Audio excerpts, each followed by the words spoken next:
केसी Roy memorial hospital में किया गया प्रेस वार्ता।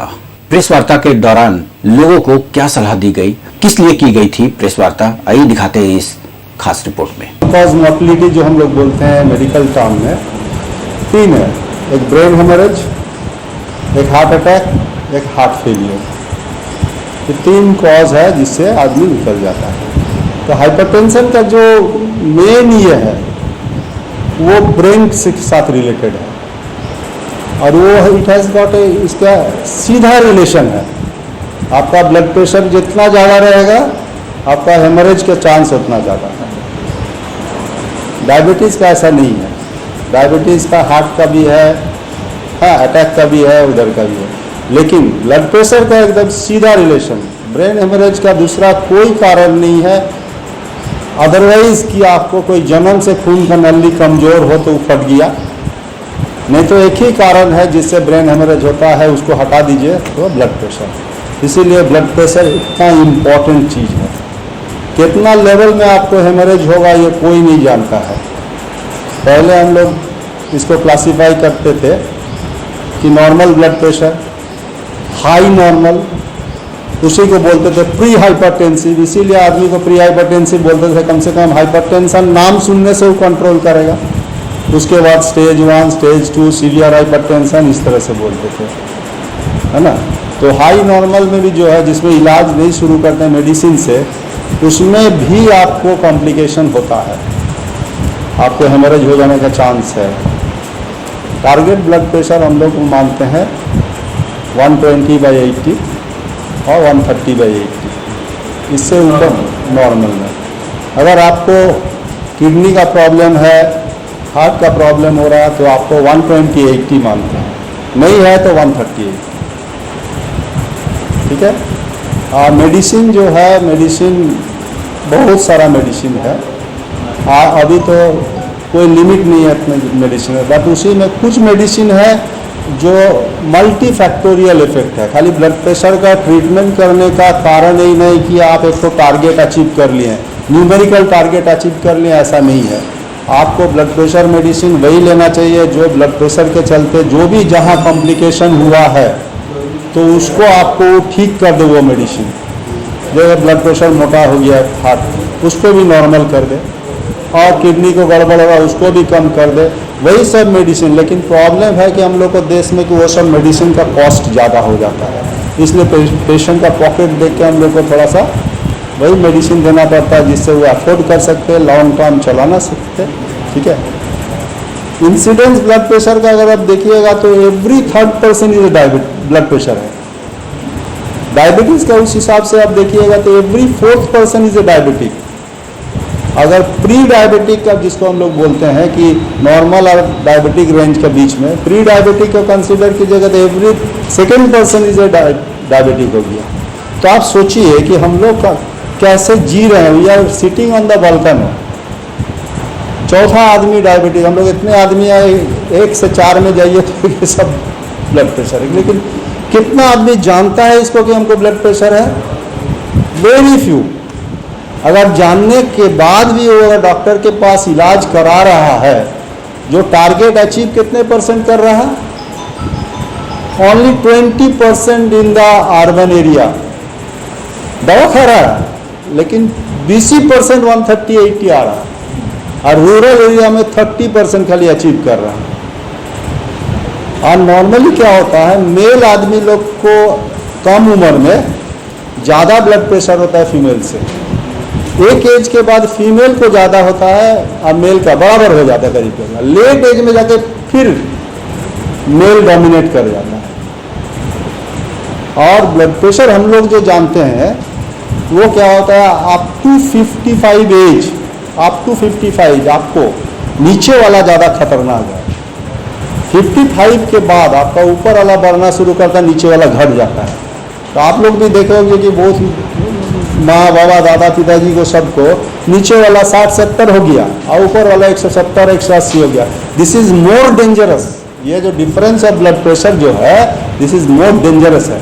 लेकिन ट्रीटमेंट चेंज हो जाता है उस समय, जो दवा पहले काम करता था अभी आपको दूसरा देना पड़ता है, तो इसलिए वो एकदम अलग हो गया, है ना।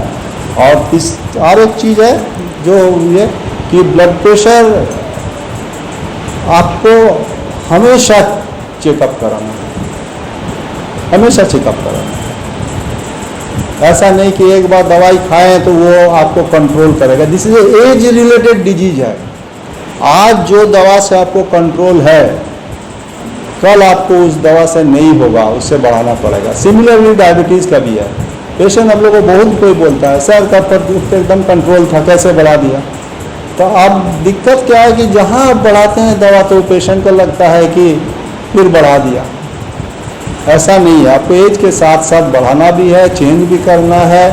दो दवा से नहीं होता है। आपको कभी कभी हम लोग को इंडियन सिचुएशन में ब्लड प्रेशर जो है उसमें मिनिमम हमको लगता है 3 दवा देना पड़ता है, 2 तो कम से कम, उसके बाद 1।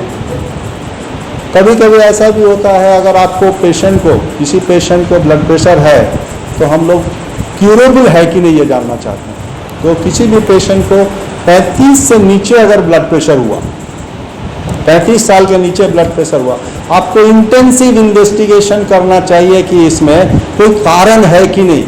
अगर कारण क्यूरेबल है तो हम लोग कर सकते हैं। कभी कभी कहीं ट्यूमर हो गया, खून का नली पतला हो गया किडनी का, तो सबको ठीक कर सकते हैं। इसीलिए intensive investigation in the lower age group में अगर ब्लड प्रेशर हो गया, वो लोअर एज ग्रुप कितना है 35 is not a lower age group, बहुत कोई को होता है, लेकिन उसमें इंटेंसिव इन्वेस्टिगेशन करना चाहिए। और किसी पेशेंट को ब्लड प्रेशर है या नहीं है, हाँ सडनली बढ़ गया है एट द एज ऑफ 55 में, 60 में, या उसको पहले ब्लड प्रेशर नहीं था, अभी 60 में जाके ब्लड प्रेशर हो गया, तो उसको इंटेंसिव इन्वेस्टिगेशन करना चाहिए कि उसको किसी कारण से ही बढ़ा है। चाहे तो किडनी का खून का नली पतला हो गया, उससे हो गया, या और कोई कारण, नया कारण निकल गया, कोई हार्मोन निकालने वाला का ट्यूमर बन गया है। तो ये 2 एक्सट्रीम्स ऑफ द एज में आपको इंटेंसिव इन्वेस्टिगेशन करना चाहिए। और एक बार आपको कॉम्प्लिकेशन हो गया तो क्या करना है, फर्दर नहीं हुआ, उसका कारण ढूंढना है, बाकी स्पेशलिस्ट हमारे बताएंगे। एक्चुअली हाइपरटेंशन जैसे सर ने बताया कि बहुत ही ज़्यादा प्रिविलेंट है, बहुत ही कॉमन है। तो इसके बारे में क्या मिथ है, लोगों के मन में क्या इसके बारे में गलत इन्फॉर्मेशन है या नहीं इन्फॉर्मेशन है, या क्या लापरवाही जनरली ब्लड प्रेशर के मरीज करते हैं, उसके बारे में हम लोग थोड़ा सा बात करेंगे। तो सबसे पहला बात है ब्लड प्रेशर क्या है। तो बोलता है मुझे ब्लड प्रेशर है, तो ब्लड प्रेशर तो सबको चाहिए भाई। आपके घर में मोटर है, पानी ऊपर चढ़ाना है तो उसको प्रेशर तो चाहिए ना, तो ब्लड प्रेशर तो सबको चाहिए। लेकिन अगर वो ज़्यादा बढ़ गया या कम हो गया तो समस्या है। कम होने की समस्या को हाइपोटेंशन और बढ़ने की समस्या को हाइपरटेंशन कहते हैं। तो आज हमारा जो फोकस है वो है हाइपरटेंशन के ऊपर, मतलब बढ़ने का। तो 2 सवाल आता है, पहला कितना बढ़ने से हम लोग हाइपरटेंशन कहेंगे, और दूसरा हाइपरटेंशन होने से क्या नुकसान है, क्यों हम इतना उसको तवज्जो दे रहे हैं, क्यों इतना हम लोग हल्ला मचाए हुए हैं हाइपरटेंशन। तो सर ने बहुत सही बताया कि ब्लड प्रेशर का जो लिमिट है, एक होता है एवरेज ब्लड प्रेशर, एक होता है मैक्सिमम ब्लड प्रेशर, एक होता है मिनिमम ब्लड प्रेशर। तो चूँकि ब्लड प्रेशर किसी भी इंसान का 24 घंटा एक नहीं होता है। आप सो रहे हैं तो कुछ और है, आप जगे हुए हैं तो कुछ और है, सीढ़ी चढ़ रहे हो तो कुछ और है, आप बात कर रहे हो किसी से इमोशन में हो तो कुछ और है। तो ब्लड प्रेशर आपका डायनेमिक है, तो इसके लिए एक डिजिट तो फिक्स नहीं कर सकते, तो इसमें रेंज होता है। तो रेंज क्या है, तो हम सबको पता है कि ब्लड प्रेशर का 2 पैरामीटर होता है, एक सिस्टोलिक जिसको बोलते हैं अपर ब्लड प्रेशर या ऊपर वाला, और एक डायस्टोलिक जिसको बोलते हैं नीचे वाला। तो जो अपर पार्ट है, जो सिस्टोलिक ब्लड प्रेशर है, उसका रेंज है 90 to 140। 90 से नीचे हुआ तो हाइपोटेंशन, और 140 के ऊपर गया तो हाइपरटेंशन। नीचे वाला का जो रेंज हम लोग लेके चलते हैं वो 60 to 90। 60 से नीचे गया तो हाइपोटेंशन, और 90 से ऊपर गया तो हाइपरटेंशन। लेकिन जैसे सर ने बताया इसमें बहुत सारे कैटेगरी है, प्री हाइपरटेंशन है, बहुत सारे कंडीशंस हैं। लेकिन अगर एक आम भाषा में हम लोग बोले तो जो भी ब्लड प्रेशर जिससे आपका शरीर के हर पार्ट को खून पहुंच रहा है वो आपके लिए नॉर्मल है, उसको हाइपोटेंशन नहीं कहेंगे। कोई पेशेंट आते हैं हमारे पास, जी मेरा सुबह नापा तो ब्लड प्रेशर मेरा 80 था, तो आपको कोई दिक्कत नहीं, हमको तो कोई दिक्कत नहीं, तो आपके लिए वही नॉर्मल है, आप घर जाइए। तो कहने का मतलब ये है कि हाइपोटेंशन बहुत बार हम लोग गलत डायग्नोज करते हैं। उससे अगर आपको हाइपोटेंशन होगा तो उसके सिम्टम्स होंगे, लाइक हाइपोपरफ्यूजन के होंगे। हाइपरटेंशन का कोई सिम्टम नहीं है। बहुत बार मरीज ये मानने को तैयार नहीं है उसका ब्लड प्रेशर बढ़ा हुआ है, क्यों, मुझे तो कोई लक्षण ही नहीं है। अरे बाबा, ब्लड प्रेशर का कोई लक्षण नहीं है, बुखार थोड़ी हो जाएगा ब्लड प्रेशर से, तो लक्षण नहीं है, उसे कॉम्प्लिकेशन है। और सबसे बड़ी बात है कि अगर हाइपरटेंशन का कॉम्प्लिकेशन हो गया तो वो क्यूरेबल बहुत बार नहीं होता है। जैसे ब्रेन हेमरेज हो गया तो अरे बाबा उसके सिम्टम आ गए तो फिर तो वैसे ही आप उसमें चले गए हैं कॉम्प्लिकेशन में, तो आप डेथ भी हो सकती है। तो ब्लड प्रेशर के बारे में जो कॉमन मिथ क्या है, पहला जी एक्सेप्ट करना कि हमको ब्लड प्रेशर है। जैसे सर ने बोला कि बहुत सारे मरीज ये नहीं जानते कि हमको ब्लड प्रेशर है, बहुत बार उनको बता दिया गया तो ट्रीटमेंट लेने को तैयार नहीं है। तीसरा, ट्रीटमेंट शुरू हो गया तो एडिक्वेट ट्रीटमेंट लेने को तैयार नहीं है। तो ये जो है सबसे बड़ा समस्या है। दूसरा है ब्लड प्रेशर के साथ कि लाइफ स्टाइल मॉडिफिकेशन, जो कि जितने भी क्रोनिक बीमारियां हैं, क्रोनिक मतलब कुछ बीमारियां ऐसी होती हैं जो कम्युनिकेबल होती हैं, जो फैलती हैं एक दूसरे से, कुछ होती है नॉन कम्युनिकेबल, जिसको क्रोनिक डिजीजेस बोलते हैं, नॉन कम्युनिकेबल डिजीज बोलते हैं। तो ये लाइफ स्टाइल पे बहुत डिपेंड करता है। तो हम लोग लाइफ स्टाइल मॉडिफिकेशन की बात करते हैं तो भाई कहने के लिए तो बहुत आसान है, लाइफ स्टाइल मॉडिफाई कर लीजिए। अरे भाई क्या करें मॉडिफिकेशन, भाई क्या कर दें कि हमारा सब कुछ ठीक हो जाए। तो इसमें हम लोग 5 मुद्दों पे बात करते हैं बेसिकली। पहला मुद्दा है डाइट। तो जैसे हम लोग डाइट बोलते हैं तो सबका आंखें चमक जाता है, हाँ परहेज बताइए। तो हम अरे बाबा परहेज कुछ नहीं होता, कोई भी चीज़ खाना अच्छा या बुरा नहीं होता, अगर क्वांटिटी के अंदर लिया जाए तो सब अच्छा है। तो सबसे ज़रूरी है बैलेंस डाइट। आपके डाइट बैलेंस होनी चाहिए, ज़रूरत से ज़्यादा या कम नहीं होनी चाहिए, ठीक है। उसके बाद आता है आपका फिजिकल एक्टिविटी। फिजिकल एक्टिविटी में कहा जाता है कि कम से कम 150 minute per week brisk walk होना चाहिए। तो अब इसमें 2 ट्रिक है, एक तो ब्रिस्क वॉक क्या होता है और 150 मिनट का मतलब क्या हुआ। तो ये नहीं कि संडे को छुट्टी ली और 150 मिनट कर लिए, आपको हर दिन यानी कम से कम हफ्ते में 5 दिन एक्टिविटी करना है। और ब्रिस्क वॉक का मतलब क्या हुआ कि अगर आप किसी से फ़ोन पे बात कर रहे हो या चलते हुए बात कर रहे हो तो एक लाइन बोलते बोलते लगभग सांस फूलने लगे, तो आपका मैक्सिमम स्पीड होगा, उसको अचीव करने की कोशिश करना है। सबके लिए अलग अलग हो सकता है, कोई एथलीट है उसके लिए 10 किलोमीटर पर आवर हो सकता है, हमारे लिए जैसे लोग सेडेंट्री वाले को 2-3 किलोमीटर में ही हो, तो वो एक है। तीसरा है स्ट्रेस। तो सबको बोलते हैं डॉक्टर साहब स्ट्रेस तो बहुत आता है, हम लोग स्ट्रेस को कोई रोक थोड़ी सकता है। आप सुबह सुबह खुशी खुशी घर से बाहर निकले और कोई गाड़ी पीछे से ठोक दिया तो आगे स्ट्रेस वो आपके हाथ में थोड़ी था। तो वो क्या है, स्ट्रेस हमारे हाथ में नहीं है, लेकिन रिस्पॉन्स टू स्ट्रेस हमारे हाथ में है। आप उसको इग्नोर भी कर सकते हैं, आप उतर के उससे झगड़ भी सकते हैं, ये आपके हाथ में है। तो भाई इग्नोर करके निकल गया तो स्ट्रेस कम रहा, उतर के झगड़ दिया, उसने एक हाथ जड़ दिया तो स्ट्रेस हो गया। तो स्ट्रेस मैनेज कैसे करना है, स्ट्रेस को रिस्पॉन्स कैसे करना है, वो बहुत इंपॉर्टेंट है। उसके बाद आता है हैबिट्स। हैबिट्स क्या है, जैसे alcohol, smoking, tobacco in any form is dangerous for heart and vascular system.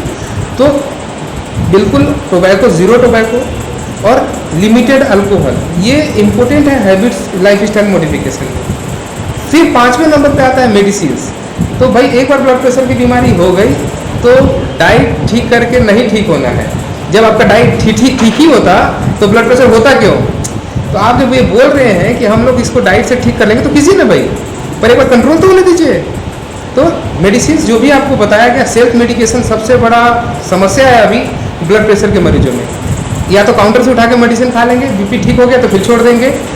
तो ये सारी चीज़ों को अगर हम लोग ध्यान में रखें तो हम लोग हाइपरटेंशन से बच सकते हैं या उसको एडिक्वेटली कंट्रोल कर सकते हैं।